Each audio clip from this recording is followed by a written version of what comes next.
ها؟ السلام عليكم ورحمة الله وبركاته. إن الحمد لله نحمده ونستعينه ونستغفره ونعوذ بالله من شرور أنفسنا ومن سيئات أعمالنا. من يهده الله فلا مضل له ومن يضلل فلا هادي له، وأشهد أن لا إله إلا الله وحده لا شريك له، وأشهد أن محمدًا عبده ورسوله. أما بعد، فإن خير الحديث كتاب الله،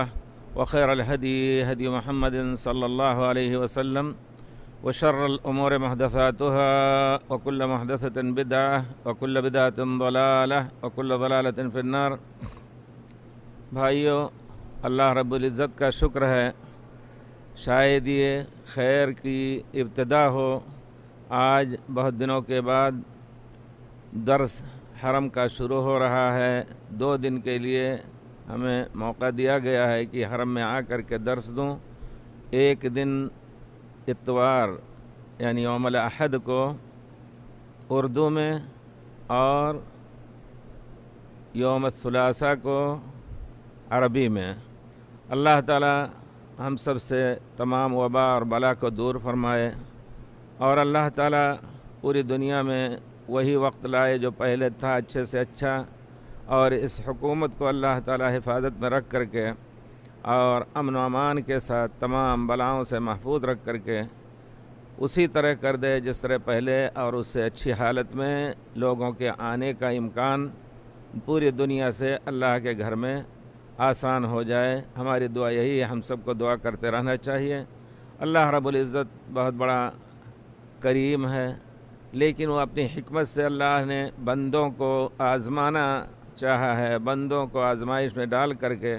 یقیناً بہت سے لوگ اللہ کی نافرمانی میں بہت آگے نکل چکے ہیں، اور شرک اور بدعت، شرک اور جو اللہ کے غضب کو بھڑکانے والا ہے اس میں مبتلا ہو چکے ہیں۔ قبروں والوں سے اپنی مرادیں مانگتے ہیں، پتھروں سے اور درختوں سے اپنی مرادیں مانگتے ہیں۔ اللہ تعالی ہم سب کو حفاظت میں رکھے، اپنے دین کی سمجھ دے، توحید میں خلل نہ آنے پائے، اور دوسرے اعمال کو بھی بجا لانے کی اللہ تعالی توفیق دے۔ الحمدللہ ہم زوم کے ذریعے سے جو درس دے رہے تھے تفسیر کا، اب ہم سورہ محمد تک پہنچ چکے ہیں صلی اللہ علیہ وسلم، اور اس آیت کا آج کچھ گزشتہ ہفتہ میں کچھ باتیں اس کے بارے میں ہوئی تھیں، مزید خلاصہ اس کا کچھ ذکر کرنا ہے۔ اللہ رب العزت فرماتے ہیں فَاعْلَمْ أَنَّهُ لَا إِلَٰهَ إِلَّا اللَّهُ، فَاعْلَمْ أَنَّهُ لَا إِلَٰهَ إِلَّا اللَّهُ۔ نبی کریم صلی اللہ علیہ وسلم کو مخاطب کر کے اللہ نے فرمایا کہ جان لو کہ اللہ کے علاوہ کوئی لائق عبادت نہیں ہے۔ آپ کے پیچھے آپ کی تمام امت کو یہ خطاب ہے کہ ہر امت کا ہر فرد جان لے انہ لا الہ الا اللہ، کہ اللہ کے علاوہ کوئی عبادت کے لائق نہیں ہے۔ بے شک صرف لا الہ الا اللہ کا معنی یہ نہیں ہے کہ صرف ہم اللہ کو مانیں۔ دوسری قوم کے لوگ جو پرانے ادیان تھے اللہ نے اتارے تھے، اس میں بہت سے لوگ ایسے بھی ہیں جو لا الہ الا اللہ کہتے ہیں، لیکن اس کے ساتھ اسلام کا کلمہ اس وقت تک مکمل نہیں ہوگا، اور انسان اسلام میں اس وقت تک داخل نہیں ہو سکتا جب تک کہ اس کے ساتھ محمد الرسول اللہ کا اعتراف بھی نہ کرے۔ یعنی اسلام کا سب سے پہلا رکن، جیسا کہ بہت سی احادیث میں آیا ہے، اور حدیث جبریل میں واضح طور پر پیارے رسول صلی اللہ علیہ وسلم نے فرمایا بنی الاسلام علی 5 شہادت اللہ الہ الا اللہ وان محمد الرسول اللہ۔ تو صرف لا الہ الا اللہ کا اعتراف اور اقرار اور اس پر ایمان لانا یہ دین اسلام میں داخل ہونے کے لیے کافی نہیں، بلکہ اس کے ساتھ ساتھ محمد الرسول اللہ صلی اللہ علیہ وسلم کی رسالت اور آپ کی اتباع کے وجوب کا یقین کرنا بھی ایک مسلمان کے لیے ضروری ہے۔ اور حقیقت یہ ہے کہ اللہ کے رسول اللہ کے ساتھ جس طرح شرک نہیں کیا جا سکتا، اسی طرح پیارے رسول کی اطاعت میں کسی قسم کا شرک نہیں ہونا ہے۔ کسی اور کی بات، دنیا کا بڑے سے بڑا آدمی ہو، پیارے رسول صلی اللہ علیہ وسلم کی بات کے خلاف اگر کہہ رہا ہے تو وہ کسی حالت میں مقبول نہیں، کسی حالت میں وہ قبول نہیں کیا جا سکتا ہے۔ اور اگر کوئی ایسا ہے تو یقیناً توبہ استغفار کر کے اپنے دین کی تصحیح کر لے۔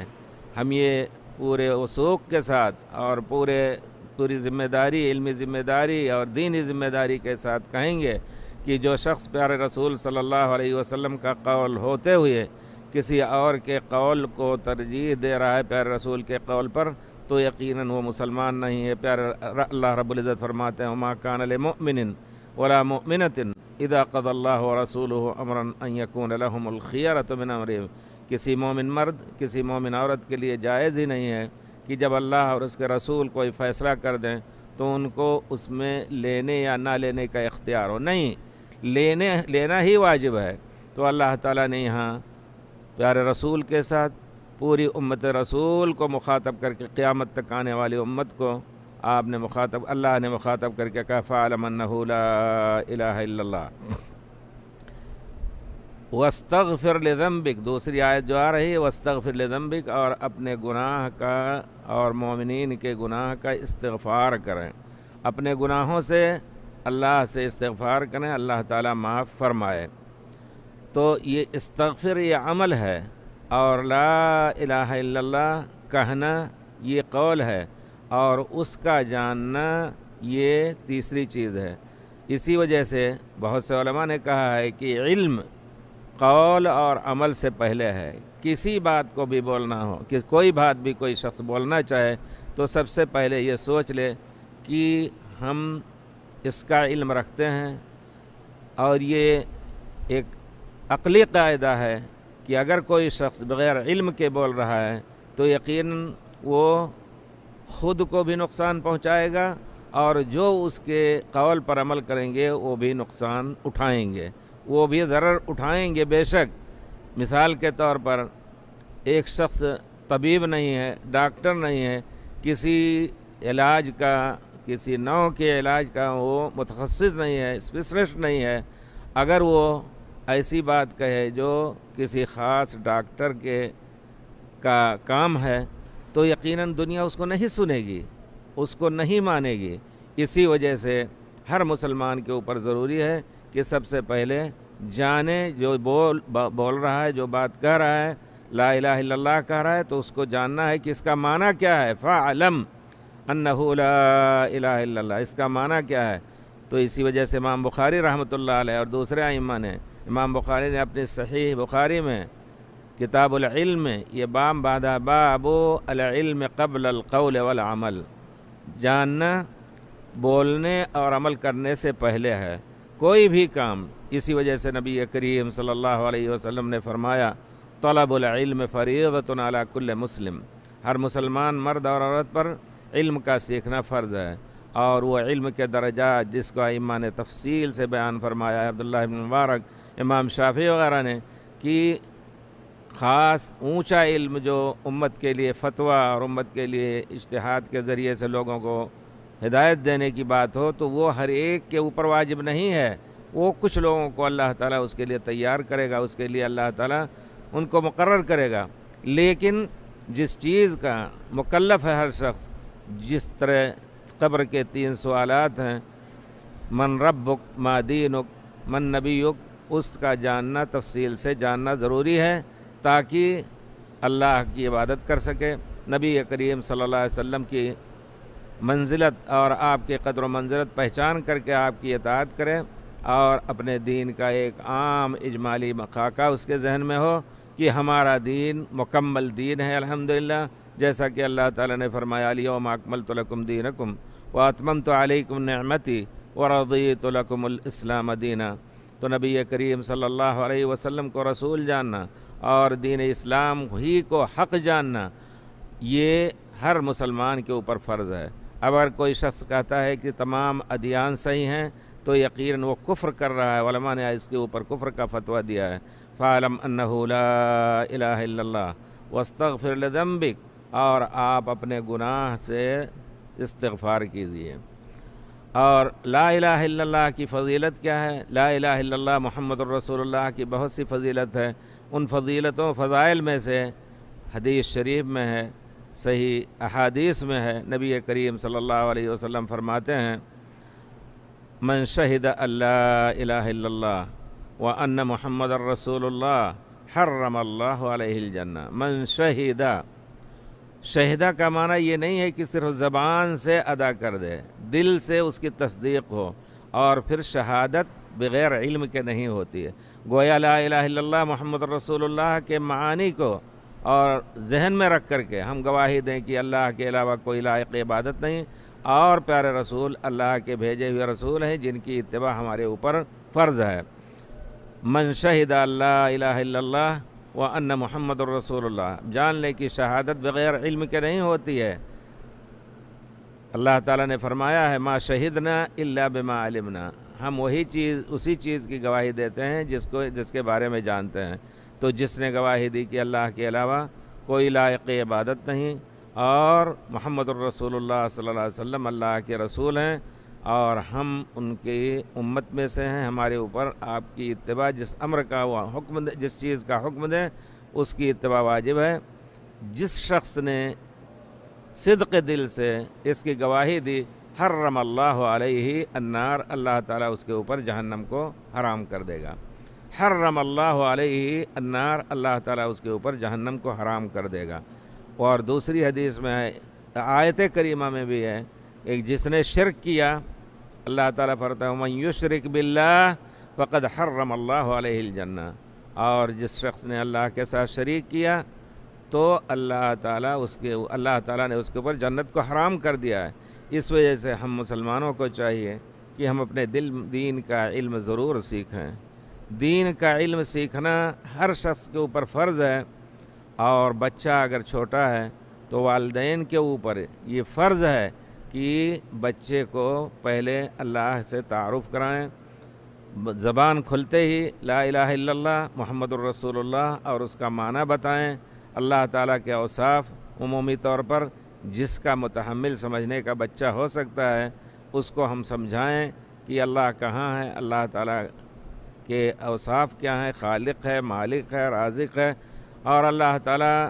وہاب ہے، اللہ تعالیٰ منتقم بھی ہے، جبار بھی ہے، اللہ تعالیٰ اپنی عبادت کو پسند کرتا ہے اور کافرین کو اللہ تعالیٰ جہنم میں داخل کرے گا۔ ان سب چیزوں کو، اسی طرح جھوٹ اور سچ بولنے کی تلقین ہو، جھوٹ بولنے سے تخویف اور تہدید ہو، بچوں کو ڈرایا جائے کہ اللہ تعالیٰ جھوٹ کو پسند نہیں کرتا، اللہ تعالیٰ سچ کو پسند کرتا ہے۔ تو گویا ہر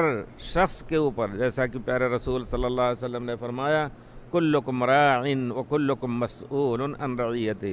ہر ایک چرواہا ہے اور اپنی ریوڑ کے بارے میں اللہ کے ہاں پوچھا جائے گا اس سے۔ اگر ہم نے ایک بچے کو دینی تعلیم نہیں دی اور پھر اس کو ہم نے زبان کھلتے ہی انگلش میڈیم یا اور کوئی علم سکھانا شروع کر دیا، ہم نے اس کو دین کا علم نہیں دیا، تو یقیناً اللہ تعالیٰ کے ہم بہت بڑے مجرم ہوں گے۔ قیامت کے دن اللہ تعالیٰ پوچھے گا کہ تم نے اس کا حق نہیں دیا۔ پھر یہی بچہ اگر اللہ کی قدرت سے والدین کافر ہیں، مسلمان ہو گیا، یا والدین نے اس کو علم دین نہیں سکھایا، بڑے ہونے کے بعد پھر اس کے اوپر فرض ہو جاتا ہے کہ وہ سیکھے۔ جس طرح مریض ہے، ڈھونڈتا ہے کہ ہمیں کوئی ڈاکٹر چاہیے، اس طرح بڑا ہو کر کے جب عقل اس کی مکمل ہو گئی، بڑے ہو کر کے اتنی بڑی عقل ہو جاتی ہے کہ وہ سمجھ سکے کہ ہماری خیر کس چیز میں ہے، ہمارے لیے شر اور ضرر کس چیز میں ہے، سب کو پہچاننے لگے، تو خود اس پر علم کا سیکھنا ضروری ہے۔ دوسری حدیث میں لا الہ الا اللہ کی فضیلت ہے، لن یوافی عبد یوم القیامہ، کوئی شخص اللہ کے پاس قیامت کے دن اس حالت میں کہتے ہوئے آئے گا لا الہ الا اللہ یعنی محمد الرسول اللہ پورا کلمہ، یبتغی بہا وجہ اللہ، اس کے ذریعے سے اللہ کی رضامندی اور اللہ کے چہرے کی خاطر، اللہ کی خاطر یہ کلمہ کہہ رہا ہے، کسی اور کی خاطر نہیں، الا حرم اللہ علیہ النار، اللہ کے چہرے کا ہم یبتغی بہا وجہ اللہ، ہم ترجمہ اسی طرح کرنا چاہتے ہیں تاکہ لوگ یہ نہ سمجھیں کہ وجہ کے معنی اللہ کے وجہ نہیں ہیں۔ اللہ کی صفات میں سے اللہ کے وجہ مبارک بھی ہے، اور ہم اس کے وجہ جیسا ہے اس کے لائق ہے، اس کے وجہ کے ہونے پر، اس کے چہرے کے ہونے پر یقین رکھتے ہیں۔ ہم اس کی تعویل نہیں کرتے کہ اس کے معنی رضامندی ہے، لیکن اس کا نتیجہ رضامندی ہو الگ ہے، لیکن یہ صفت ایک اللہ کے لیے یبتغی بہا وجہ اللہ، اللہ کا کی ذات چاہتا ہے، اللہ کا وجہ مبارک چاہتا ہے تو اللہ تعالیٰ اس کے اوپر جنت میں داخل ہو جائے گا، اور جہنم اللہ تعالیٰ اس کے اوپر حرام کر دے گا۔ تو اللہ تعالیٰ نے فرمایا فَاعْلَمْ أَنَّهُ لَا إِلَهَ إِلَّا اللَّهُ وَاسْتَغْفِرْ لِذَنبِكَ، اور آپ اپنے گناہ کو اللہ سے معاف کرائیے، استغفار طلب کیجیے اللہ تعالیٰ سے کہ اللہ تعالیٰ میرے گناہ کو معاف کر دے۔ وَلِلْمُؤْمِنِينَ، اور مومنوں کے لیے بھی آپ استغفار کیجیے کہ اللہ تعالیٰ ان کے گناہوں کو معاف کر دے۔ غفر کے معنی ڈھکنے کو ہیں، مغفر کہتے ہیں کہ آدمی کسی سے اگر جنگ کر رہا ہے تو سر کے اوپر خصوصی طور پر ایک خود رکھتے ہیں، سر پر زخم جو آتا ہے وہ ظاہر بات ہے وہ زیادہ ہی مؤثر ہوگا، ہاتھ کٹ جائے، پیر کٹ جائے، لیکن اگر سر سالم ہے تو انسان حرکت کر سکتا ہے۔ اور اگر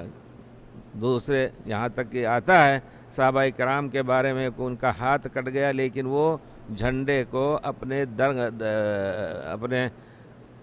کندھے اور اپنی ٹھوڑی کے درمیان دبا کر کے اور اللہ کے رسول کے جھنڈے کو نیچے نہیں ہونے دیا، اس طرح کر کے۔ لیکن اگر سر پہ چوٹ آ جائے تو انسان گر پڑتا ہے، مغلوب ہو جاتا ہے۔ تو مغفر کہتے ہیں سر کے خود کو جو خاص طور پہ جہاد میں، جنگ میں آدمی استعمال کرتا ہے۔ تو گویا اللہ تعالیٰ ڈھانپ دے گا، اللہ تعالیٰ ڈھانپ دے ہمارے گناہوں کو، پردہ ڈال دے، اسی کو کہیں گے اللہ یستر، جسے کہتے ہیں کہ اللہ تعالیٰ ہمارے اللہ مستر عوراتی و آمن رواتی، اے اللہ تعالیٰ ہمارے عیب کو چھپا دے، اللہ تعالیٰ ڈھانک دے اللہ تعالیٰ۔ اسی طرح کفارہ بھی اسی کو کہتے ہیں، کفر کے معنی ڈھانپنا ہوتا ہے۔ تو اگر انسان کوئی گناہ کر لیتا ہے جو کفارہ کا مستحق ہے، اللہ کے اور رسول کی طرف سے کفارہ دے کر کے گویا وہ گناہ ڈھپ جاتا ہے، اس کو اللہ تعالیٰ ظاہر نہیں کریں گے، اس کا حساب نہیں لیں گے۔ وَاسْتَغْفِرْ لِذَنبِكَ، اور اپنے گناہ سے استغفار کیجیے، اپنے گناہوں کی معافی طلب کیجیے، طلب کے لیے اللہ تعالیٰ سے طلب کیجیے کہ اللہ تعالیٰ ہمارے گناہوں کو معاف کر دے، ہمارے گناہوں کو ڈھانپ دے، ظاہر نہ کرے، اور قیامت کے دن اس کا حساب نہ لے۔ وَلِلْمُؤْمِنِينَ، اللہ اکبر، یہ بہت بڑا شرف اللہ تعالیٰ نے عام مومنین اور مومنات کے لیے بھی دیا ہے کہ پیارے رسول کو حکم دیا کہ اپنے لیے بھی، اپنی ذات کے لیے بھی آپ استغفار کریں اور مومنین کے لیے بھی استغفار کریں۔ اللہ اکبر، یہ انبیاء کا ایک طریقہ رہا ہے۔ اللہ رب العزت نے انبیاء کو حکم دیا کہ اپنی امت کے لیے بھی استغفار طلب کرتے ہیں، لیکن کس کے لیے؟ للمؤمنین والمؤمنات، جو مومن ہیں، مرد ہیں اور مومن عورت ہیں، ایمان حقیقی ان کے دل میں ہے، ایمان حقیقی کے ساتھ وہ زندگی گزارتے ہیں، ان کے لیے آپ کا استغفار مفید ہوگا۔ جیسا کہ حضرت ابراہیم علیہ السلام کو خود اللہ تعالیٰ انہوں نے دعا کی اپنی امت کے لیے، رب اغفر لی ولوالدی وللمؤمنین، تمام مومنین کے لیے، اور ہم لوگ بھی اس میں داخل ہیں انشاءاللہ، کیونکہ ہم ملت ابراہیم پر ہیں، ہم ملت ابراہیم پر ہیں، جیسا کہ اذکار میں ہے، اصبحنا اللہم اصبحنا علی فطرت الاسلام وعلی کلمت الاخلاص وعلی دین نبینا محمد صلی اللہ علیہ وسلم وعلی ملت ابینا ابراہیم۔ تو حضرت ابراہیم علیہ السلام کے ملت پر ہم ہیں، توحید پر، اور اسی کا امتداد پیارے رسول صلی اللہ علیہ وسلم کا دین مبارک ہے، ہم اس پر ایمان لاتے ہیں۔ اور انہوں نے دعا جو کی ربنا اغفر لی، اے اللہ تعالیٰ میرے گناہوں کو معاف کر دے، ولوالدی اور میرے والدین کو کے گناہ کو، وللمؤمنین یوم یقوم الحساب تمام مومنین کے گناہوں کو معاف کر دے جس دن قیامت کے دن حساب کا معاملہ کھڑا ہوگا اور حساب کتاب سب کا لیا جائے گا۔ اسی طرح حضرت نوح علیہ السلام نے بھی دعا کی تھی، رب اغفر لی ولوالدی ولمن دخل بیتی مؤمنا وللمؤمنین والمؤمنات، اے اللہ تعالیٰ مجھے معاف کر دے، میرے گناہوں کو معاف کر دے، میرے والدین کے گناہوں کو، ولمن دخل بیتی مؤمنا ولمن دخل بیتی مؤمنا، ہر وہ شخص جو میرے گھر میں داخل ہے میرے اہل و عیال میں سے سب کو اللہ تعالیٰ تو معاف کر دے۔ اس میں حضرت نوح کے بیٹے کے بارے میں اللہ تعالیٰ نے کہا تھا کہ نہیں کیونکہ وہ کافر ہے، لیکن یہاں مومن جو ہیں مومنا والمؤمنات وللمؤمنات، تو جو لوگ مومن ہیں سب کو حضرت نوح کی دعا ملے گی، جو قیامت تک آئیں گے ان سب کے لیے بھی دعا حضرت نوح علیہ السلام کی ملے گی۔ اسی طرح اللہ اکبر، یہ بہت بڑے شرف کی بات ہے اور بہت بڑی امید کی بات ہے ہم سب کے لیے کہ اللہ تعالیٰ نے پیارے رسول کو حکم دیا استغفر لذنبک، اپنے گناہ کی معافی طلب کیجئے اور مومن اور مومنات کے کے گناہوں کے معافی کی طلب کیجئے۔ بہت بڑی امید کی آیت یہ ہے حقیقت میں ہم سب کے لیے کہ پیارے رسول ہم سب کے لیے استغفار کر رہے تھے، قیامت تک کے لیے استغفار کر کے چلے گئے۔ اگر ہم اللہ کے اوپر صدق دل سے ایمان لاتے ہیں، مرد ہو یا عورت ہو، تو یقیناً پیارے رسول کی دعا ہمیں ملے گی، اور کوئی شخص کوئی شیطان وسواس میں نہ ڈالے کہ پیارے رسول کی دعا قبول نہیں ہوگی۔ پیارے رسول کی دعا برحق ہے، جو اللہ تعالیٰ نے حکم دیا اللہ تعالیٰ قبول فرمائے گا انشاءاللہ۔ اس وجہ سے ہم سب کے اوپر ضروری ہے کہ ہم اپنی زندگی کو پورے طور پر اسلام اور ایمان پر گزارنے کی کوشش کریں، جیسا کہ اللہ تعالیٰ نے فرمایا ادخلوا فی السلم کافۃ، ادخلوا فی السلم کافۃ، اسلام کے تمام معاملات میں داخل ہو کر کے اور زندگی گزارو۔ تو یہ ہم سب کے لیے بہت بڑے شرف کی بات ہے، اور ہم مومنین انشاءاللہ ہم مومنین ہیں، ہمارے لیے بہت ہی امید کی آیت ہے کہ اللہ تعالیٰ نے اگر ہم توبہ استغفار کے ساتھ اپنے کو پاک کر کے روزانہ کی زندگی کا حساب لے کر کے زندگی گزار رہے ہیں، تو یقیناً بھائیو اللہ رب العزت پیارے رسول کی دعائے مبارک اللہ تعالیٰ مومنین اور مومنات کو بخش دے، تو یقیناً یہ ہمارے لیے ہمارے لیے قبول ہوگی پیارے رسول کی دعا، اور ہمیں یقین رکھنا ہے کہ قبول ہوگی۔ لیکن اگر ہم نے اپنے کو اللہ کے دین سے دور رکھ یا اللہ کی نافرمانیوں میں زندگی گزار کر کے توبہ استغفار کر کے اگر ہم گئے، تو یقیناً اگرچہ بہت سے اعمال ایسے ہیں جو اسلام سے خارج نہیں کرتے یا ان کے ارتکاب سے انسان اسلام سے خارج نہیں ہوتا، لیکن جہنم میں جانے کا خطرہ ہے۔ ان اعمال کے بدلے جو اللہ کی معصیت میں ہوئے ہیں اور توبہ استغفار کر کے ان کو معاف نہیں کرایا گیا، جیسا کہ اللہ نے پیارے رسول کو حکم دیا ہے، اور پیارے رسول کے پیچھے تمام امت کے افراد کو بھی حکم ہے کہ ہر وقت استغفار کرتے رہیں۔ اور ایک چیز اور میں توجہ دلاؤں کہ یہ بھی اللہ تعالیٰ کی بہت بڑی مہربانی ہے کہ اللہ نے مومنین کے لیے فرشتوں کو بھی حکم دیا ہے یا فرشتوں کو الہام کیا ہے کہ وہ مومنین کے لیے دعا کریں۔ اللہ اکبر، فرشتے اللہ تعالیٰ کے تکاد السماوات یتفطرن من فوقہن والملائکۃ یسبحون بحمد ربہم ویستغفرون لمن فی الارض۔ اللہ اکبر، کتنے بڑے شرف کی بات ہے ہم سب کے لیے کہ اللہ کی معصوم مخلوق فرشتے جو ہیں، اللہ تعالیٰ نے ان کو ہمارے لیے دعا کی توفیق دی۔ یسبحون بحمد ربہم، اپنے رب کی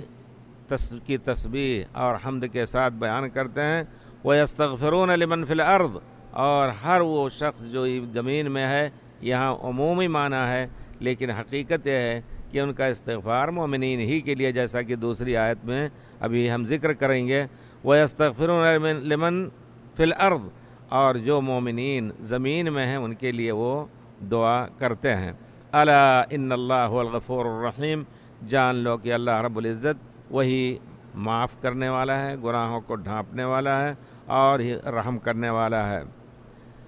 اسی طرح دوسری آیت میں ہے جس کی تفسیر لمن فی الارض کی تفسیر ہوگی کہ ہر شخص کے لیے نہیں، البتہ لمن فی الارض کو اگر ہم عام مانیں تو فرشتے دعا کرتے ہیں کہ اللہ تعالیٰ ہدایت دے تمام کفار کو، کوئی بعید نہیں ہے۔ جس طرح پیارے رسول اپنی قوم کے لیے رحمت للعالمین ہو کر کے دعا کرتے تھے، اللہم اہد قومی فإنہم لا یعلمون۔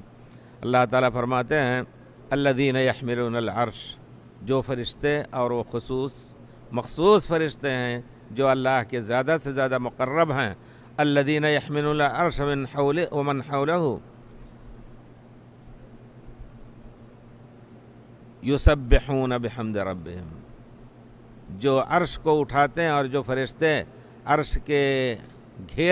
کو گھیرے ہوتے ہیں، حافین حول العرش، جو عرش کو گھیرے ہوتے ہیں، یسبحون بحمد ربہم، اللہ کی تسبیح حمد کے ساتھ بیان کرتے ہیں، ویؤمنون بہ، اللہ پر ایمان لاتے ہیں، ویستغفرون للذین آمنوا ربنا وسعت کل شیء، اللہ اکبر، بہت بڑے شرف کی بات ہے۔ ہم اگر ایمان اور اسلام کے ساتھ زندہ ہیں تو ہمارے لیے شرف کی بات ہے کہ ہمارے انبیاء پیارے رسول سے پہلے بھی ہمارے لیے دعا کر گئے، اور پھر ہمارے رحمت للعالمین ہمارے خاص نبی محمد صلی اللہ علیہ وسلم جو ہمارے لیے دعا کر گئے، اسی طرح فرشتے بھی اللہ تعالیٰ کے حکم سے ہمارے لیے دعا کرتے ہیں۔ یستغفرون للذین آمنوا، مومنوں کے لیے وہ استغفار کرتے ہیں، ربنا وسعت کل شیء، گویا یہ اللہ کے وصف اور اللہ کی شان کا حوالہ دے کر کے، ربنا وسعت کل شیء رحمتا وعلما، اے اللہ تعالیٰ ہر چیز پر تیری رحمت، ہر چیز کو تیری رحمت گھیرے ہوئے ہے، تیری رحمت کے اندر ہر چیز ہے، فاغفر للذین تابوا، اے اللہ تعالیٰ جو توبہ استغفار کر لیتے ہیں اور تیرے راستے کی اتباع کرتے ہیں تو ان کو معاف کر دے، وقہم عذاب الجحیم، اور جہنم کے آگ سے ان کو بچا دے۔ سورہ غافر کی آیت ہے۔ تو گویا اللہ اکبر، ہم یہ کہتے ہیں کہ یہ بہت بڑے امید کی آیت ہے، ہم سب کے لیے بہت ہی امید آور آیت ہے کہ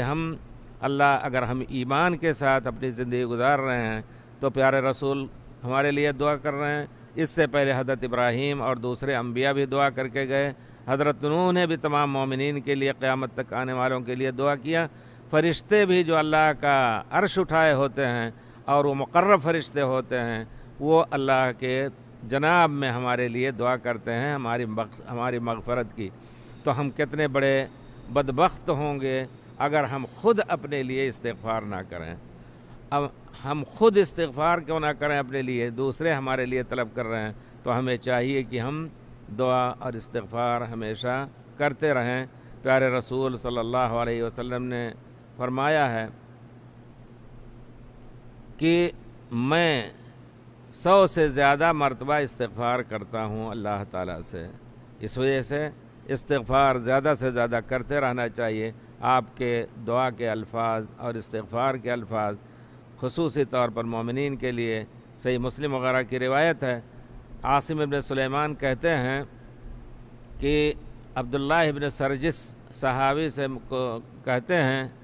عبداللہ ابن سرجس صحابی سے عاصم بن سلیمان روایت کرتے ہیں، کہتے ہیں عبداللہ ابن سرجس رأیت النبی صلی اللہ علیہ وسلم، میں نے پیارے رسول کو دیکھا،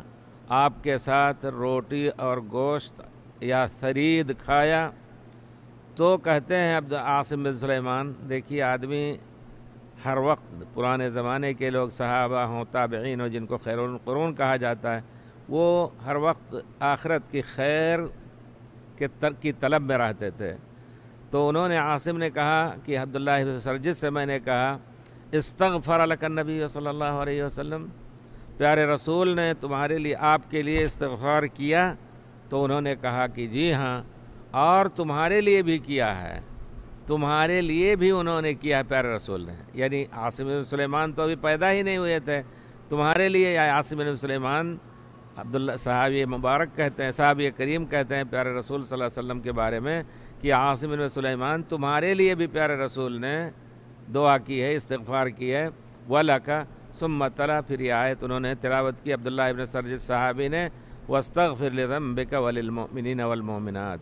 اے پیارے رسول اپنے گناہوں کے لیے کا استغفار طلب کرو، اور مومنوں کے گناہوں کا استغفار، اور مومن عورتوں کے گناہوں کا استغفار بھی اللہ سے استغفار کرو، اللہ سے مغفرت طلب کرو۔ تو کہتے ہیں عبداللہ ابن سرجس، ثم درت خلفہ صلی اللہ علیہ وسلم، یعنی میں نے کھانا کھایا پیارے رسول کا، گوشت کھایا اور روٹی کھائی، پھر آپ کے پیچھے میں گیا، فنظرت الی خاتم النبوہ، تو آپ کی پیٹھ پر جو نبوت کی مہر تھی، بین کتفیہ، آپ کے دونوں کندھوں کے درمیان اس کو دیکھا، عند ناغض کتفہ الیسریٰ، بائیں کندھے کی طرف، یعنی بیچ میں نہیں بلکہ بائیں کندھے کی طرف، دل کے قریب، جیسا کہ دوسری جگہ تفسیر کی گئی ہے کہ وہ کتف کے اوپر جو دل کے مقابل ہے، وہاں میں نے نبوت کی مہر دیکھی، علیہ خیلان کا امثال الثعالیل، ان پر تل تھے، خیلان جس کو شامہ کہا جاتا ہے عربی میں، تل بنے ہوئے تھے کالے کالے رنگ کے، کا امثال الثعالیل، جس طرح ثعلول ہوتا ہے، یعنی ابھری ہوئی چیز ہوتی ہے جسم میں چمڑے پر، اور اس کی مثال دیتے ہیں کہ عورت کی چھاتی کے اوپر جو اس کا سر ہوتا ہے اس طرح، یعنی چھوٹے انداز میں اس طرح کے ثعالیل تھے اس پر۔ گویا یہ پورے طور پر پیارے رسول صلی اللہ علیہ وسلم کی مہر نبوت کے بارے میں تفصیل بتا رہے ہیں، لیکن موضع استشہاد اور جس چیز کے لیے ہم نے ذکر کیا ہے کہ صحابی کہتے ہیں ان شخص سے جو ابھی پیدا بھی نہیں ہوئے تھے اور پیارے رسول صلی اللہ علیہ وسلم کو دیکھا بھی نہیں، حضرت عبداللہ ابن سرجس نے کہا کہ تمہارے لیے بھی، میرے لیے بھی اور تمہارے لیے بھی پیارے رسول نے دعا کیا ہے۔ اس کا معنی یہ ہے صحابہ کا فہم جو ہے قرآن کا وہ سب سے پہلا ہے۔ کسی بھی مسئلے میں، ہم کسی بھی مسئلے کو، اور یہ چیز ہم بار بار تاکید کرتے رہتے ہیں کہ ہم کسی بھی مسئلے کو دیکھیں کہ ہمارے صحابہ کرام نے اس کو کس طرح کیا ہے، کس طرح سمجھا ہے۔ اگر صحابہ کرام میں قرآن کی آیت کے دو معنی سمجھے گئے تو دونوں کو صحیح کہا جائے گا، اور اگر ایک ہی پر انہوں نے اتفاق کیا تو اس کے علاوہ دوسرا معنی سمجھا نہیں جا سکتا، نہیں سمجھا جا سکتا۔ میں اسی وجہ سے کہتا ہوں کہ ہمارے بہت سے بھائی جو عقیدے سے متعلق اپنے کو بعد میں آنے والے لوگوں کے عقیدے میں کی طرف منسوب کر رہے ہیں، اشعری، ماتریدی، معتزلی اور کچھ جو بھی ہو، یقیناً یہ صحابہ کے فہم کے خلاف ہے، اور دین مکمل ہوا صحابہ کرام کے فہم کے مطابق۔ الیوم اکملت لکم دینکم، جو اللہ تعالیٰ نے فرمایا، صحابہ نے ایک ایک چیز سمجھ کر کے، خصوصی طور پر اللہ رب العزت کے بارے میں، اللہ الرحمن علی العرش استویٰ، رحمان عرش پر مستوی ہے، کسی صحابی نے یہ شبہ ظاہر نہیں کیا کہ اللہ تعالیٰ کیسے عرش پر مستوی ہے، اور پھر یہ کسی نے نہیں کہا جس طرح اشاعرہ اور دوسرے لوگ کہتے ہیں کہ اللہ تعالیٰ ہر جگہ ہے۔ تو گویا اس پر اجماع اور اتفاق ہے، اور میں یہ کہنا چاہتا ہوں کہ تمام مذاہب اربعہ خصوصی طور پر ان میں سے جو بہت سے لوگ اشعری ماتریدی عقیدے کے معتقد ہیں، وہ لوگ کہتے ہیں کہ اللہ تعالیٰ ہر جگہ ہے، اللہ تعالیٰ ہر جگہ ہے، گویا اجماع کا خلاف کر رہے ہیں۔ اور آپ کہتے ہیں ان کے اصول اربعہ یا ائمہ اربعہ کے اصول میں دیکھیں گے تو یہ چیز آتی ہے کہ اجماع کا انکار کرنے والا کافر ہے۔ اگر دنیا میں کسی اجماع کا وجود ہو سکتا ہے دین کے مسئلے میں تو صحابہ کرام کا اجماع تھا کہ اللہ تعالیٰ عرش پر ہے، اللہ تعالیٰ کے تمام صفات جس طرح اللہ تعالیٰ نے اپنے بارے میں بیان فرمائے ہیں اسی طرح ان پر ایمان لانا ہمارے اوپر ضروری ہے۔ صحابہ جس طرح ایمان لاتے تھے اس میں اختلاف نہیں تھا۔ اللہ نے کہا وجہ اللہ، فسمى وجہ اللہ، تو اللہ کا چہرہ اور اللہ تعالیٰ کا وجہ مبارک، جس طرح اس کو لائق ہے اور جس طرح اس کی ذات کے اور اس کی شان کے مناسب ہے اس پر ایمان لاتے تھے، نہ کہ کسی کی طرح تصویر دیتے تھے کہ فلاں کی طرح چہرہ ہے، اللہ کے ہاتھ ہے اس پر ہاتھ پر ایمان لاتے تھے، اللہ کی انگلیاں ہیں ہر چیز پر۔ تو میں کہنا چاہتا ہوں کہ یقیناً ہمیں جس طرح صحابی نے یہاں سمجھا اس آیت کے بارے میں کہ پیارے رسول ہم سب کے لیے قیامت تک کے آنے والے مومنین کے لیے استغفار کیا ہے، ہمارے گناہوں کی معافی طلب کی ہے، جس طرح صحابی نے اس آیت سے استدلال کیا ہے، تو ہمیں بڑے فخر سے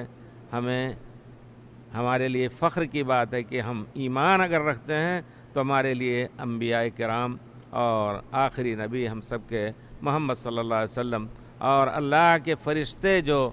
مقرب فرشتے ہیں اور عرش کو اٹھائے ہیں اللہ کے، وہ لوگ بھی ہمارے لیے استغفار کر رہے ہیں۔ اللہ سے گویا اللہ کا کہ اسماء حسنہ کا اور اللہ کے اوصاف حسنہ کا حوالہ دے کر کے ربنا وسعت کل شیء رحمتا وعلما، اے اللہ تعالیٰ تو نے ہر چیز کو اپنے علم سے گھیر رکھا ہے اور اب تیری رحمت ہر ایک کو پہنچ رہی ہے۔ فاغفر للذین تابوا، اے اللہ تعالیٰ جنہوں نے توبہ کیا ان کو تو معاف کر دے، واتبعوا سبیلک، اور تیرے راستے کی، تیرے صراط مستقیم کی اتباع کی، وقہم عذاب الجحیم، اور ان کو جہنم کے عذاب سے بچا۔ اسی طرح ایک اور بات یہ کہنی ہے کہ جب پیارے رسول صلی اللہ علیہ وسلم ہم سب کے لیے دعا کرتے تھے، اپنے لیے بھی دعا کرتے تھے استغفار کی، گناہوں کی بخشش کی، یہاں آپ نے یہ حدیث بھی سنی ہوگی کہ پیارے رسول صلی اللہ علیہ وسلم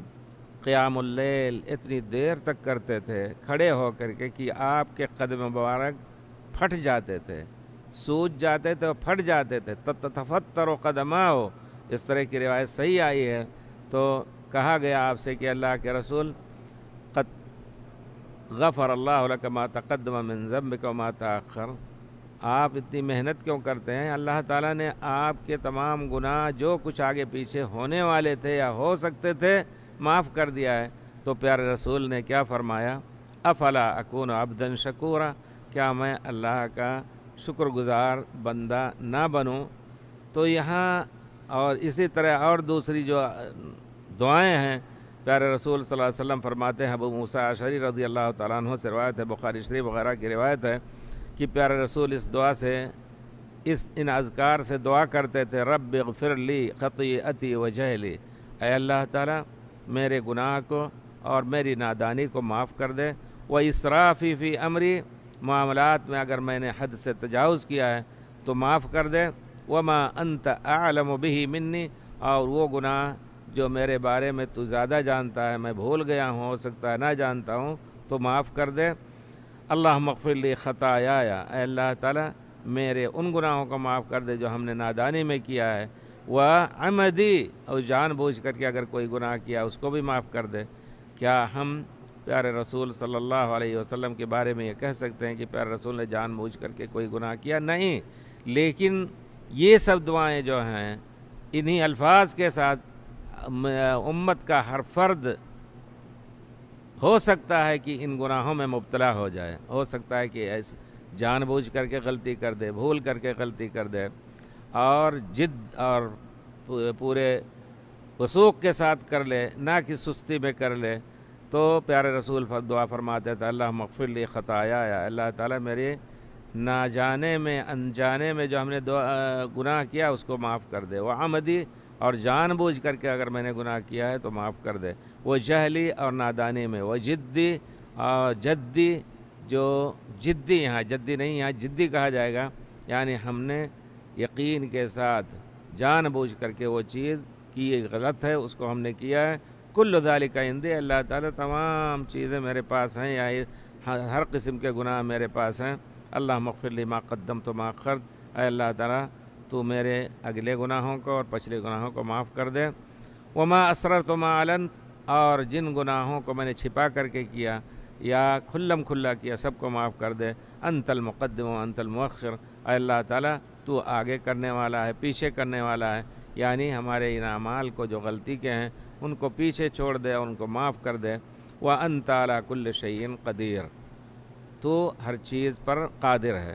تو ہم یہ بات کہنا چاہتے ہیں کہ پیارے رسول صلی اللہ علیہ وسلم نے استغفار کیا، آپ الحمدللہ اللہ نے اپنی طرف سے آپ کے تمام گناہوں کو، اگر ہو بھی سکتے ہیں چھوٹے گناہ، بڑے گناہ انبیاء سے انشاءاللہ صادر نہیں ہو سکتے، بڑے گناہ اگر ہوئے ہیں، چھوٹے گناہ، تو اللہ تعالیٰ معاف کر دیتا ہے،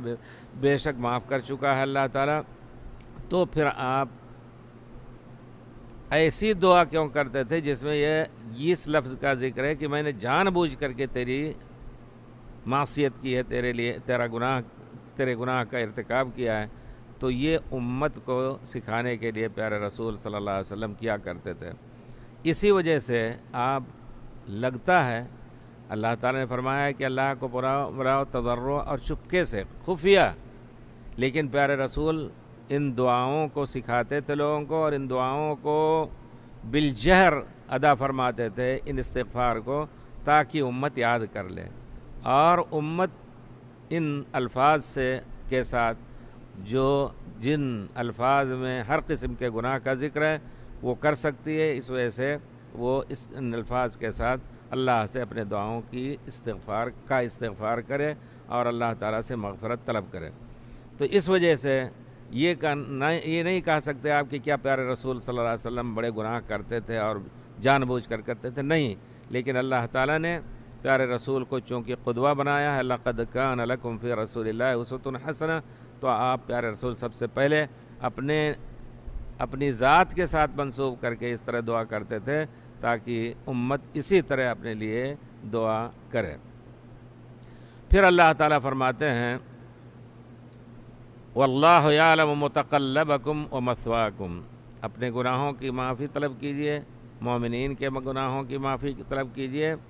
اور پھر اللہ تعالیٰ کہتے ہیں تمام مسلمانوں کو، مومنوں کو مخاطب کر کے وَاللَّهُ يَعْلَمُ مُتَقَلَّبَكُمْ وَمَثْوَاكُمْ، اللہ تعالیٰ تمہاری حرکتوں کو جانتا ہے، رات دن جو کچھ تم کرتے ہو، یا رات میں جہاں تم پناہ لیتے ہو، یا جہاں حرکت سے تم سکون میں جاتے ہو، اللہ تعالیٰ سب کچھ یعلم متقلبکم ومثواکم، جیسا کہ دوسری آیت میں پیارے رسول کے بارے میں اللہ تعالیٰ نے فرمایا ہے هو الذی یراک حین تقوم وتقلبک فی الساجدین، هو الذی یراک حین تقوم وتقلبک فی الساجدین، اور وہی ذات ہے جو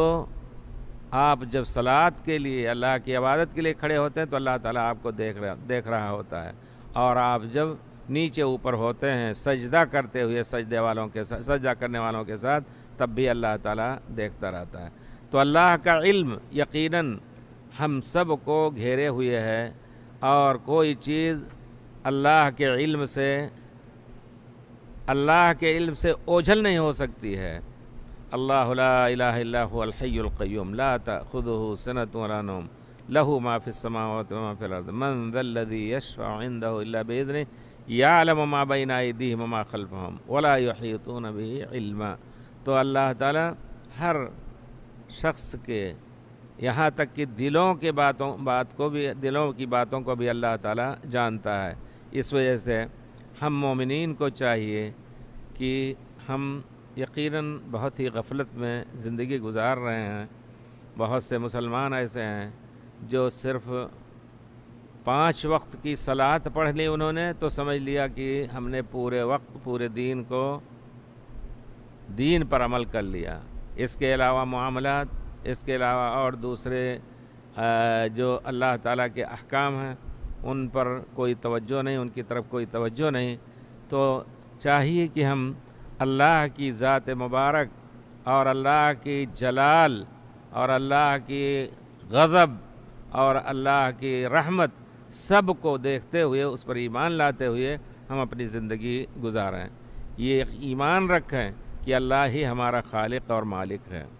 وہی ہمیں روزی دیتا ہے۔ سبحان اللہ، اگر اللہ تعالیٰ روزی نہ دے انسان کو، اور اللہ تعالیٰ نے روزی کا وما من دابۃ فی الارض الا علی اللہ رزقھا، اللہ ہی پر اس کی روزی ہے۔ کوئی بھی چلنے والا زمین میں ہے جس کو روزی کی ضرورت ہے، تو اللہ تعالیٰ مچھلی ہے اس کو اللہ تعالیٰ سمندر میں دیتا ہے، اسی طرح سانپ ہے، بچھو ہیں، ان سب کو روزی اللہ تعالیٰ دیتا ہے۔ بہت بڑے بڑے سانپ ہوتے ہیں جو حرکت نہیں کر پاتے ہیں، میں نے شاید اس سے پہلے ذکر کیا ہے، بتایا لوگوں نے کہ کبھی کبھی پورے طور پر پورے گائے کو، بڑی گائے کو کھینچ لیتا ہے۔ ہوتا ایسا ہے کہ بہت سے ہمالیہ پہاڑ کے بارے میں ذکر کیا کہ کچھ ایسی جگہ ہیں، چلتے ہوئے لوگ ڈرتے ہیں کہ کہیں کوئی پرانا 200 سال پہلے اژدہا کوئی ایسا نہ رہا ہو جو یہاں پڑا ہو، وہ حرکت نہیں کرتا ہے لیکن اس کی روزی اللہ تعالیٰ پہنچاتا ہے، اس کے سامنے سے کوئی چیز بھی گزرے گی وہ کھینچ لیتا ہے، کبھی ہرن ہے اور کبھی شیر تک کو نگل جاتا ہے، اسی طرح گائے، پوری گائے کو نگل جاتا ہے کھینچ کر کے، اپنی جگہ پہ پڑا ہوا ہے، سالوں سے ہو سکتا ہے 100 سال ہو گئے ہوں، کیونکہ اس کے اوپر درخت بھی جب جاتا ہے، کہتے ہیں پتھر کی طرح اس کی ظاہری شکل ہو جاتی ہے اور اس کے اوپر درخت بھی پورے طور پر جم جاتا ہے۔ یہ چیز مشاہدہ کے طور پر ہمارے لوگوں نے بیان کیا، ہم نے خود ان سے سنا جو لوگ جاتے تھے ہمالیہ پہاڑ کی طرف، تو اب بھی چلتے ہوئے ڈرتے ہیں، کہتے ہیں کہ کہیں ایسا نہ ہو کہ کوئی ایسی جگہ ہو کہ وہ ہم سب کو کھینچ لے۔ تو ہمیں یقین رکھنا چاہیے کہ اللہ تعالیٰ ہی ہمیں روزی دینے والا ہے۔ اللہ تعالیٰ کافر کو بھی روزی دیتا ہے۔ جب حضرت ابراہیم علیہ السلام نے دعا کی تھی کہ اللہ تعالیٰ وارزقہ من الثمرات من آمن منہم باللہ، جو اللہ پر ایمان لانے والے ہیں ان کو روزی دے پھلوں کی، تو اللہ تعالیٰ فرماتا ہے ومن کفر فامتعہ قلیلا ثم اضطرہ الی عذاب النار وبئس المصیر، پھر ہم اس کو زندگی میں روزی دیں گے لیکن آخرت میں اس کو جہنم میں ہم ڈالیں گے۔ تو ہمیں یقین رکھنا چاہیے کہ اللہ ہی ہم سب کو روزی دینے والا ہے، اور وہ اللہ ہی جانتا ہے کہ ہمارے لیے کیا چیز مناسب ہے، کون سے احکام ہمارے لیے مناسب ہیں۔ کوئی یہ نہ کہے کہ ہم روزہ ہمارے اوپر بہت شاق ہے، نہیں، کتب علیکم الصیام کما کتب علی الذین من قبلکم، تم سے پہلے لوگوں پر بھی فرض تھا اور وہ سہار کے گئے، روزے رکھ کے گئے، تم بھی اس لائق ہو، لا یکلف اللہ نفسا الا وسعہا۔ تو اللہ تعالیٰ نے جس چیز کا مکلف کیا ہے اس کی ہمیں طاقت بھی دی ہے، تو ہم اللہ پر ایمان لائیں۔ الا یعلم من خلق وهو اللطیف الخبیر، ہماری ایک ایک رگ کے بارے میں اللہ تعالیٰ جانتا ہے کہ کون سی چیز اس کے لیے مفید ہے، ایک ایک بال کی حرکت بھی جانتا ہے اللہ تعالیٰ۔ اور اللہ نے جو ہمیں نعمتیں دی ہیں وفی انفسکم افلا تعقلون، اللہ تعالیٰ نے ہمارے اوپر جو نعمتیں دی ہیں، ہماری شکل اچھی سے اچھی بنائی، وَلَقَدْ كَرَّمْنَا بنی آدم کو ہم نے بڑی عزت دی، اور اللہ تعالیٰ نے ان کو عقل دی اور اس کے ذریعے سے ہوا میں بھی اڑنے لگے اور پانی کے اندر مچھلی کی طرح تیرنے لگے، سب کچھ تو یہ اللہ تعالیٰ ہی کی حکمت ہے۔ اللہ تعالیٰ کے علم کا ایک جز جو اللہ تعالیٰ نے دیا ہے، اپنے بندوں کو نوازا ہے، اس کے ذریعے سے جو کچھ دنیا میں ہو رہا ہے، تو ہمیں جاننا چاہیے کہ اللہ تعالیٰ ہماری ہر حرکت کو، یا اللہ یعلم متقلبکم و مثواکم، اللہ تعالیٰ دیکھ رہا ہے، جان رہا ہے۔ اس وجہ سے ہمیں چاہیے کہ ہم اللہ کے بندے اپنے سید اور مالک کو، جو ہمارا خالق اور مالک ہے، اس کی اطاعت کریں۔ اور دنیا جانتی ہے کہ اگر ایک غلام اپنے آقا، اپنے مالک کی مخالفت کر رہا ہے تو قابل سرزنش اور قابل عقاب ہے۔ ہمیں یقین رکھنا چاہیے کہ اللہ تعالیٰ نے جنت اور جہنم پیدا کیا ہے، اور ہمیں بتایا ہے کہ اللہ تعالیٰ نے کچھ لوگوں کے لیے جنت رکھا ہے، کچھ لوگوں کے لیے جنت ہے، اور جنت والے کیا کرتے ہیں اور جہنم والے کیا کریں گے۔ اللہ یدعو الی الجنت والمغفرۃ باذنہ، اللہ تعالیٰ اپنے بندوں کو جنت اور مغفرت کی طرف بلا رہا ہے، اور اسی طرح اللہ تعالیٰ جہنم سے ڈرا رہا ہے ہمیں۔ واتقوا النار التی اعدت للکافرین، اس آگ سے بچو، اس آگ سے بچنے کے اسباب کو استعمال کرو جو کافرین کے لیے تیار کی گئی ہے، تم کافروں کی طرح اس آگ میں جانے سے بچو۔ اسی طرح اللہ تعالیٰ نے فرمایا ہے وَمَنْ جَاءَ بِالسَّيِّئَةِ فَكُبَّتْ وُجُوهُهُمْ فِي النَّارِ، اور جو لوگ برائی لے کر کے ہمارے پاس آئیں گے قیامت میں تو ان کے چہروں کو ہم اوندھا ڈالیں گے جہنم میں۔ اسی طرح اللہ تعالیٰ نے فرمایا فَمَنْ زُحْزِحَ عَنِ النَّارِ وَأُدْخِلَ الْجَنَّةَ، اللہ تعالیٰ نے فرمایا ہے کہ جو شخص جہنم سے دور کر دیا گیا، جنت میں داخل کیا گیا، فقد فاز، تو وہ کامیاب ہو گیا۔ اسی طرح اللہ تعالیٰ نے فرمایا اصحاب الجنت هم الفائزون، جنت والے ہی فائز ہیں۔ اور اسی طرح فرمایا وَمَن یشرک باللہ فقد حرم اللہ علیہ الجنہ، جو اللہ کے ساتھ شرک کرے گا اللہ نے جہنم کو اس کے لیے حرام کر دیا ہے۔ اللہ تعالیٰ مخاطب کر کے کہتا ہے یا ایھا الانسان ما غرک بربک الکریم الذی خلقک فسواک فعدلک، اے اللہ اے انسان، تمہیں اس رب سے کس نے دھوکے میں ڈال رکھا ہے جس نے تمہیں پیدا کیا اور اچھی سے اچھی شکل صورت دی۔ ہم مسلمانوں کو چاہیے کہ ہمیشہ استحضار رکھیں یا عالم متقلبکم ومثواکم، اللہ علام الغیوب ہے، ان اللہ عالم غیب السماوات والارض انہ علیم بذات الصدور، اللہ تعالیٰ آسمانوں اور زمین کی چھپی چیزوں کو بھی جانتا ہے اور دل کی باتوں کو بھی اللہ تعالیٰ جانتا ہے، دل کی دھڑکن کو بھی، دل میں کوئی کھٹکا گزرا، کوئی خطرہ گزرا کہ ہم یہ کریں گے نہیں کریں گے، اللہ تعالیٰ اس کے بارے میں اس کو جانتا ہے۔ لیکن اپنی رحمت سے اس نے جب تک انسان کے دل میں اگر کسی برائی کا کھٹکا گزرا اور اس کو نہیں گزرا تو پھر اللہ تعالیٰ جب اگر کر لے گا تب اللہ تعالیٰ اس کو پکڑیں گے، ورنہ عفا عن امتی الخطأ والنسیان وما تحدثت به انفسها، صرف دل میں یا سینے میں کوئی کھٹکا گزرا تو اللہ تعالیٰ اس پر مواخذہ نہیں کرے گی، بہت بڑی مہربانی اللہ رب العزت کی ہے۔ لیکن اللہ تعالیٰ جانتا ہے کہ ہمارے دل میں کیا چیز ہے، ہمارے دل کے ہمارے ایمان کو جانتا ہے کہ ہمارا ایمان کمزور ہے یا مضبوط ہے۔ علیم بذات الصدور، کیونکہ دل کا مقر اور دل ایمان کی جگہ جو ہے وہ دل ہے، اور یہی دل اگر ٹھیک ہو گیا تو پورے اعضاء ٹھیک حرکت کریں گے۔ ان فی الجسد مضغۃ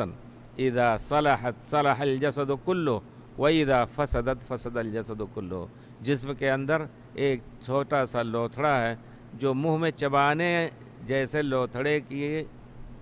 برابر ہے، مضغہ، اسی وجہ سے کہتے ہیں ما یمضغ، ان فی الجسد مضغۃ اذا صلحت صلح الجسد کلہ، اگر وہ ٹھیک ہو گیا تو پورا جسم ٹھیک رہے گا،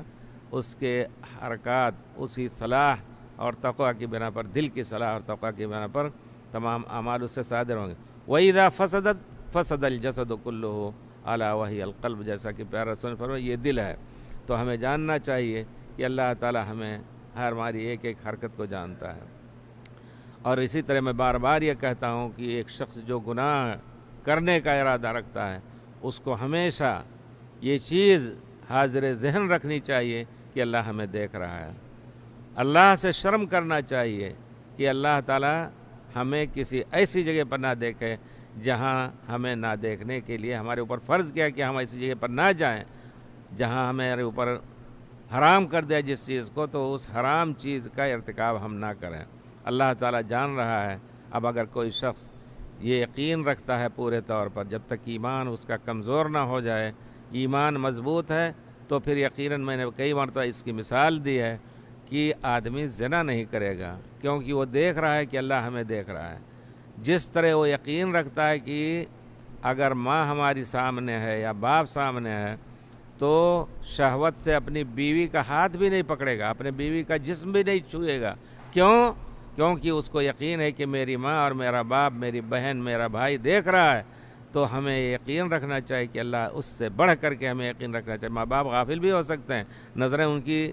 اوجھل ہو سکتی ہیں، لیکن اللہ تعالیٰ غافل نہیں ہوتا۔ اللہ بغافل عما تعملون، جو کچھ کرتے ہو اللہ تعالیٰ دیکھ رہا ہے۔ تو اگر ہم اسی پر ایمان لے آئیں کہ اللہ تعالیٰ ہمارے ہر حرکت کو دیکھ رہا ہے، تو ہم صلاۃ بھی جب پڑھیں گے تو ایسی صلاۃ پڑھیں گے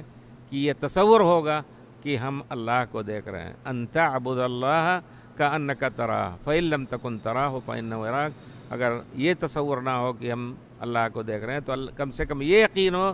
اور یہ تصور ہو کہ اللہ ہمیں دیکھ رہا ہے، تو ہماری صلاۃ تدبر کے ساتھ جو کچھ ہم پڑھ رہے ہیں، اسی طرح رکوع اور سجود میں سکون و اطمینان، طمانینت، یہ سب برتیں گے اگر ہم یقیناً اس طرح کا ایمان لے آئیں کہ بندہ جب کھڑا ہوتا ہے تو اللہ تعالیٰ خصوصی طور پر اس کے سامنے ہوتا ہے، خصوصی توجہ کے ساتھ اللہ ہمارے سامنے ہر وقت ہے، ہم اللہ کے نظر میں ہیں، لیکن بے شک خصوصی توجہ کے ساتھ اللہ تعالیٰ بندے پر متوجہ ہوتا ہے، اس وجہ سے سامنے تھوکنے سے بھی منع کیا گیا ہے، اور پھر ایسی حرکت کوئی نہ ہو جو اللہ رب العزت کی مرضی کے خلاف ہو۔ اگر یقین ہے تب، لیکن چونکہ ہمارا یقین نہیں ہوتا ہے اس طرح کا، اس وجہ سے اور کبھی بندے کا ایمان ٹمٹماتے چراغ کی طرح ہو کر کے کمزور ہو جاتا ہے، تو پھر وہ گناہوں میں پڑ جاتا ہے، اور اگر گناہ میں پڑ گیا تو اللہ تعالیٰ نے اپنی رحمت سے بھی کہا ہے، قُلْ يَا عِبَادِيَ الَّذِينَ أَسْرَفُوا عَلَىٰ أَنفُسِهِمْ لَا تَقْنَطُوا مِن رَحْمَةِ اللَّهِ إِنَّ اللَّهَ يَغْفِرُ الذُّنُوبَ جَمِيعًا۔ قُلْ کہہ دیجئے، یا عبادی الذین اسرفوا علی انفسہم، اے پیارے رسول کہہ دیجئے کہ اے میرے بندو، اے اللہ کے بندو کو، اے اللہ تعالیٰ کی یہ بات پہنچا دیجئے، لوگوں کو اللہ کا یہ قول مبارک، یہ کلام مبارک پہنچا دیجئے۔ قل، اللہ تعالیٰ کہہ رہے ہیں، یا عبادی الذین اسرفوا علی انفسہم لا تقنطوا من رحمت اللہ، اے میرے بندے جنہوں نے اپنے نفس پر اسراف کیا ہے، زیادتی کی ہے، لا تقنطوا من رحمت اللہ، اللہ کی رحمت سے نا امید نہ ہو، ان اللہ یغفر الذنوب جميعا انہ هو الغفور الرحیم، اللہ تعالیٰ تمام گناہوں کو معاف کر دے گا۔ بے شک ایسا ہو سکتا ہے، بعض پیارے رسول کے زمانے میں جو صحبت رسول سے بھی مشرف تھے، لیکن ان سے بھی اس طرح کا گناہ صادر ہوا، لیکن ایمان بعد میں جاگا، توبہ استغفار اس حد تک کی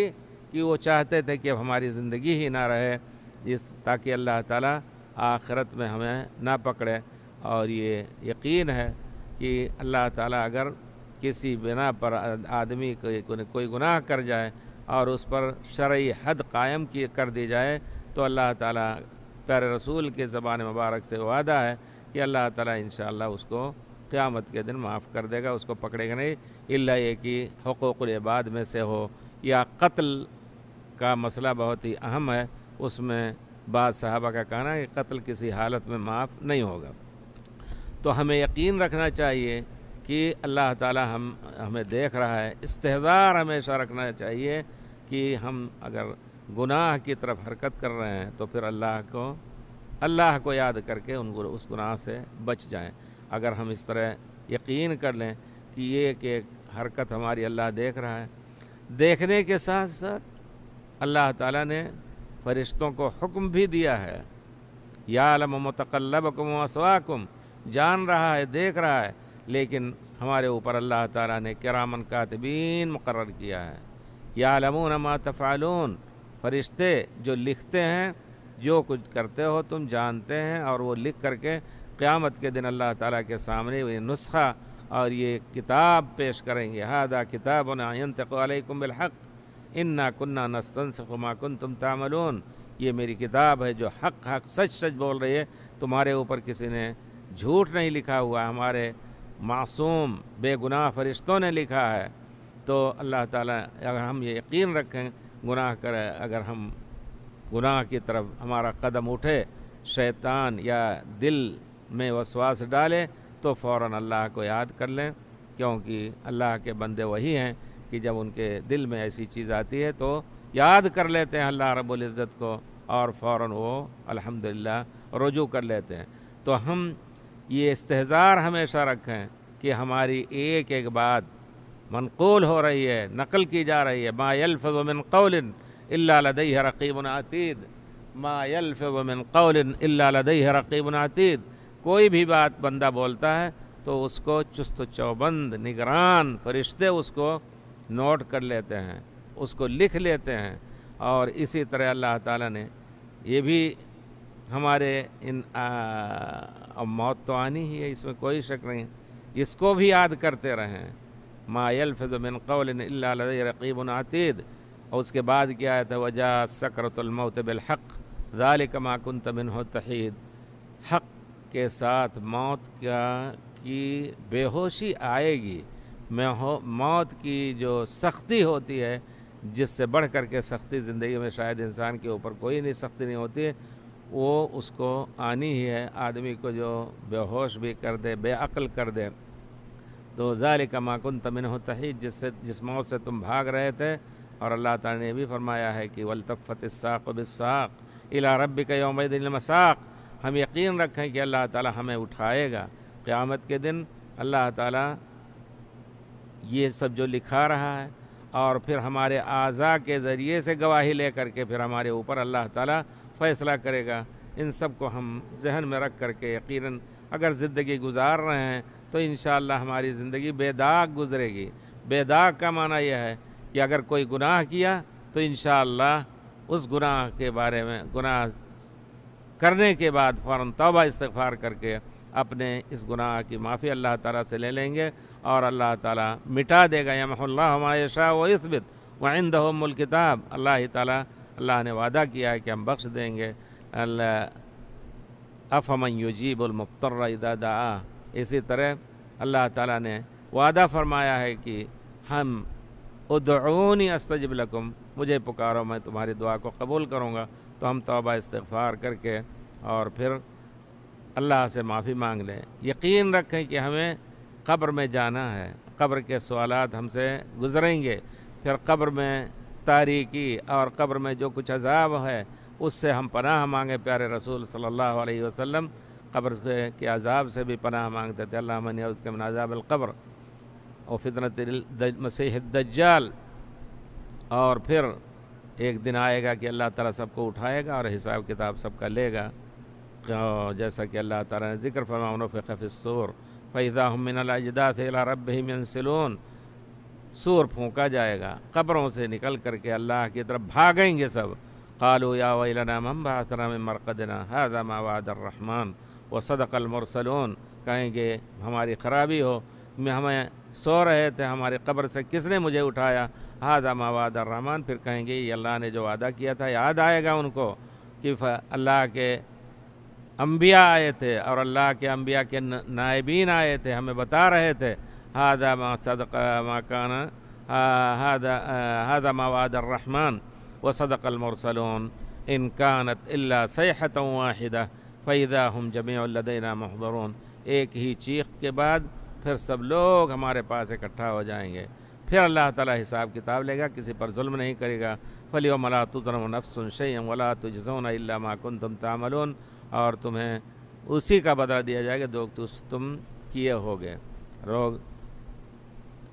اسی طرح ہم اور دوسری چیزوں پر یقین رکھیں کہ ہمارے نامہ اعمال ہمارے سامنے پیش ہوں گے، اللہ تعالیٰ جنت اور جہنم میں ڈالے گا۔ تو یہ یقین رکھیں کہ اللہ تعالیٰ ہماری ایک ایک حرکت کو دیکھ رہا ہے اور اس کو نوٹ بھی کرا رہا ہے، اس کا حساب بھی قیامت کے دن لے گا۔ اس وجہ سے ہمیں، جیسا کہ حضرت عمر رضی اللہ تعالیٰ عنہ اور دوسرے صحابہ سے منقول ہے، حاسبوا قبل ان تحاسبوا، تمہیں جو حساب تمہارا قیامت کے دن ہوگا اس سے پہلے اپنا حساب کر لو۔ تو ہم چاہتے ہیں کہ ہم سب اپنے اعمال کا حساب روز بروز لیتے رہیں۔ وَلْتَنظُرْ نَفْسٌ مَّا قَدَّمَتْ لِغَدٍ، اس سے معلوم ہوتا ہے کہ اللہ تعالیٰ چاہتا ہے کہ آدمی دنیا ہی میں اپنا محاسبہ کر لے۔ اللہ تعالیٰ ہم سب کے اعمال کو قبول فرمائے۔ وصلی اللہ علی خیر خلقہ محمد وعلی آلہ وصحبہ اجمعین۔